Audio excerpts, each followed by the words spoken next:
जय हिंद प्रिय विद्यार्थी, स्वागत है आपका आपके अपने यूट्यूब चैनल RS क्लासेस में। आज हम समझने वाले हैं कवि आलोक धनवा जी के द्वारा रचित कविता पतंग को।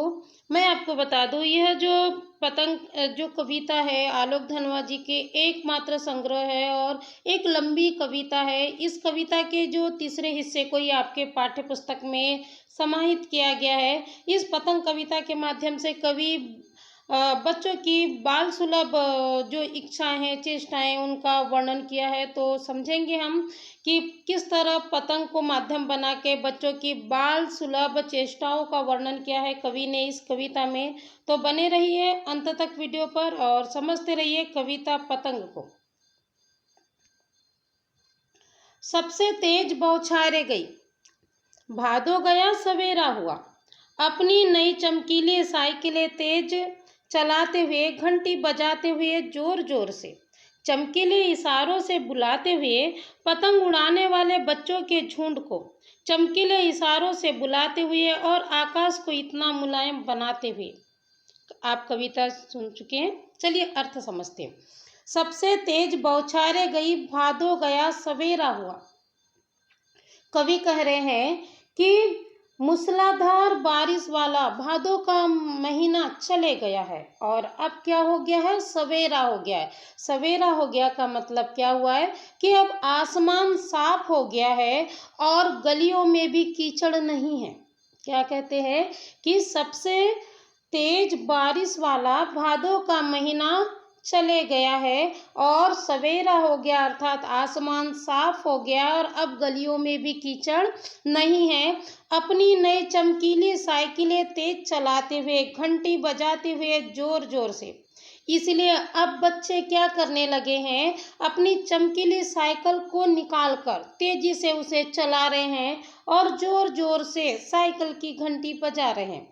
चमकीले इशारों से बुलाते हुए पतंग उड़ाने वाले बच्चों के झुंड को बच्चे प्रयास कर रहे हैं कि अपने चमकीले इशारों के द्वारा अपने मित्रों को वह बुलाए और उनका झुंड क्या करने लगे, पतंग उड़ाने लगे। चमकीले इशारों से बुलाते हुए और आकाश को इतना मुलायम बनाते हुए। बच्चों का प्रयास है कि वह क्या करें, अपने चमकीले इशारों के द्वारा आसमान को मुलायम बना दे। मुझे उम्मीद है आपको इन पंक्तियों का अर्थ आसानी से समझ आ गया होगा।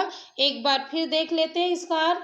क्या कहना चाहते हैं कवि कि मूसलाधार बारिश वाला भादों का महीना चले गया है, सवेरा हो गया, अर्थात आसमान साफ हो गया है और अब गलियों में भी कीचड़ नहीं है। इसीलिए बच्चे क्या कर रहे हैं, अपनी चमकीली साइकिलों को निकाल कर तेजी से चला रहे हैं, जोर जोर से घंटी बजा रहे हैं और इशारे कर रहे हैं अपने मित्रों को कि उनका झुंड आकर क्या करे, पतंग उड़ाए। इस चमकीले इशारे से उनका प्रयास है कि वह आसमान को क्या कर सके, मुलायम बना सके। मुझे उम्मीद है आपको इन पंक्तियों का अर्थ आसानी से समझ आ गया होगा। चलिए अगली पंक्तियों का अर्थ समझते हैं। खरगोश की आंखों जैसा लाल सवेरा, शरद आया पुलों को पार करते हुए, कि पतंग ऊपर उठ सके, दुनिया की सबसे हल्की और रंगीन चीज उड़ सके, दुनिया का सबसे पतला कागज उड़ सके, बांस की पतली कमानी उड़ सके, कि शुरू हो सके सीटियों, कलकारियों और तितलियों की नाजुक दुनिया। चलिए इन पंक्तियों का अर्थ समझते हैं। कवि क्या कहते हैं कि भादो मास बीतने के कारण जब सवेरा हुआ तो सूर्य कैसा दिखाई देने लगा, खरगोश की आंखों के समान लाल लाल दिखाई देने लगा। कहते भादों के समाप्त होते ही सूर्य खरगोश की आंखों के समान आसमान में लाल लाल दिखाई देने लगा। शरद आया पुलों को पार करते हुए, कहते वर्षा ऋतु के पुल को पार करते हुए शरद ऋतु का आगमन हो गया है।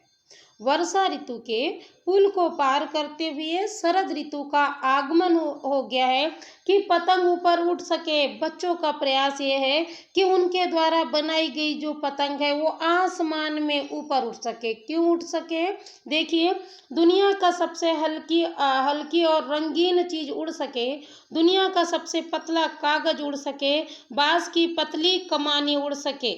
बच्चे प्रयास कर रहे हैं कि उनके द्वारा एक पतले रंगीन कागज से और बांस की पतली कमानी से बनाई गई पतंग आसमान में क्या हो जाए, उड़ जाए, कि शुरू हो सके सीटियां किलकारियों की। और जब यह पतंग आसमान में उड़ने लगे ना, तो बच्चे क्या करने लगे, सीटी बजाने लगे, किलकारी मारने लगे।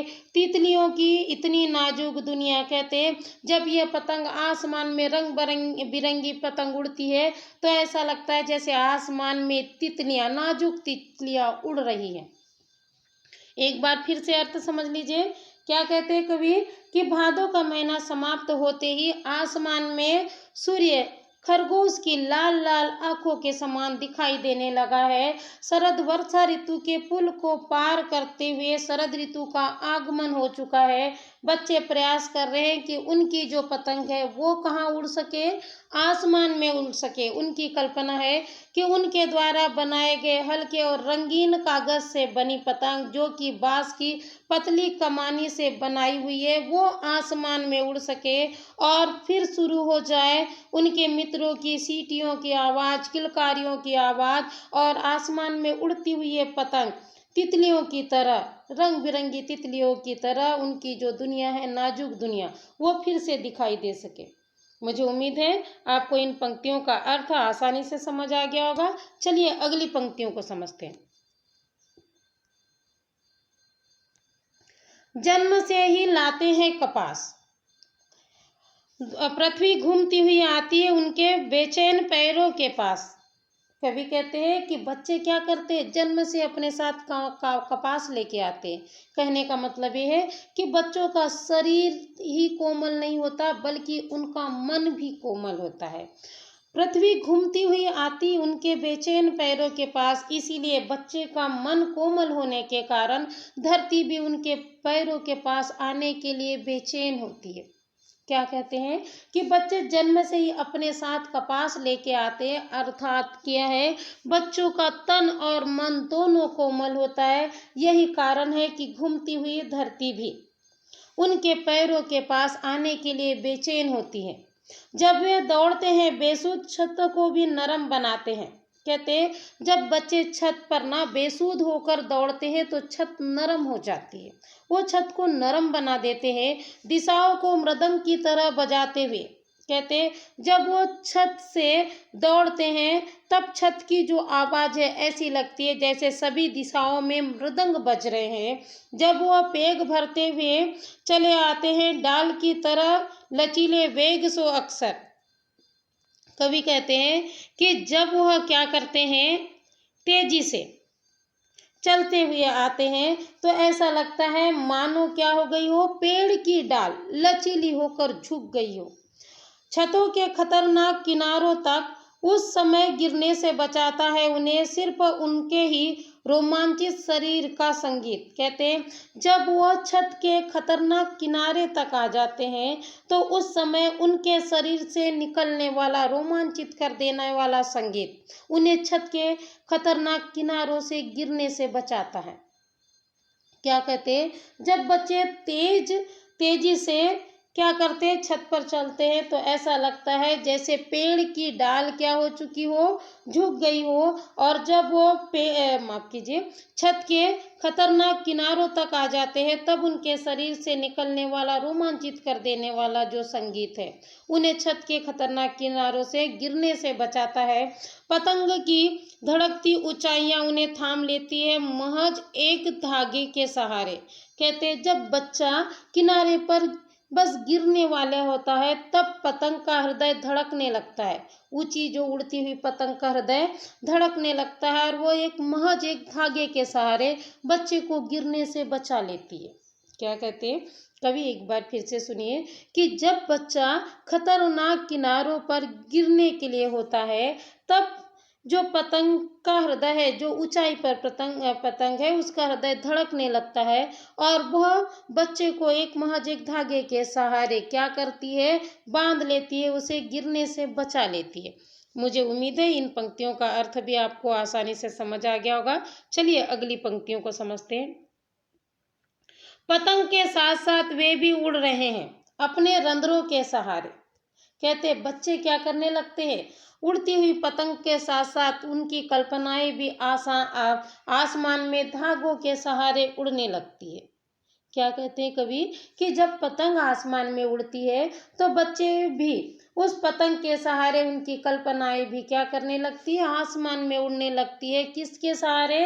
धागों के सहारे, पतंग के धागों के सहारे।